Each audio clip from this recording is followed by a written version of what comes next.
that we can to bring our children up in the truth and to build them up spiritually. However, even though parents sometimes spend tireless efforts, some children may not respond in a positive way at first. However, we never, ever give up on our children, do we? In line with this, we'd like to now speak with Robert and Brenda Sutton. They too serve as Bethelites at the Warwick facility. And prior to coming to New York, Brother and Sister Sutton raised 3 children.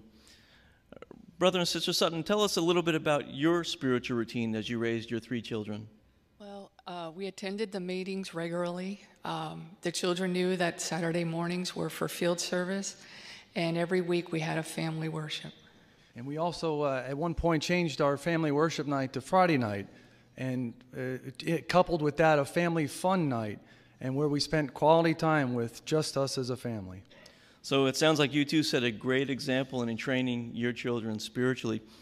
However, at a certain point, you mentioned something changed with one of your children. Could you share that with us? Well, at one point, one of our children took a job and was exposed to questionable association with coworkers, and sadly, this led to a disfellowshipping. Tell us, how did you handle that bitter disappointment? Well, it was one of the hardest things that I ever had to face. I had many sleepless nights praying to Jehovah, but I came to realize that we needed to trust in what Proverbs 22 and verse 6 says. Train a boy in the way he should go. Even when he grows old, he will not depart from it. And we began to question ourselves as parents. I mean, where did we go wrong? Were we too strict? Were we too lenient? Just what did we do that was wrong? But one thing we did for sure, and that's in addition to multiple times with praying to Jehovah, we made sure that we cling to our spiritual routine. So we understand that your child is doing well spiritually now. We're very happy about that. What was it that moved your child to return to Jehovah? Well, it was the missed association with the family, and here's why. I had always told our kids, I told our kids that I would die for you, I love you, would die for you, but if you ever leave Jehovah, I wouldn't be there.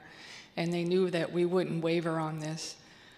But sad to say, and as hard as it was, we had to cut off all association. So one final thought, if you could. There may be others in our audience who are undergoing a similar experience. Could you share something specific that helped the both of you to endure this difficult situation? Well, for me, I was encouraged to continue to pioneer, and even though I knew I would just be a body in the car, my friends encouraged me to come out anyway, where they listened to me, they laughed with me, and they cried with me, and that's just what I needed. And for me, I always knew that Jehovah expected me, as the head of the family, to take the lead, to step up and take the lead when it came to the discipline and mental regulating of Jehovah.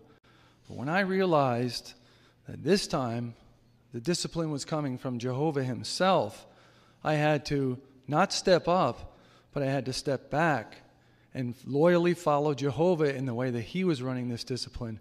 And this is what helped me to understand my role in the situation.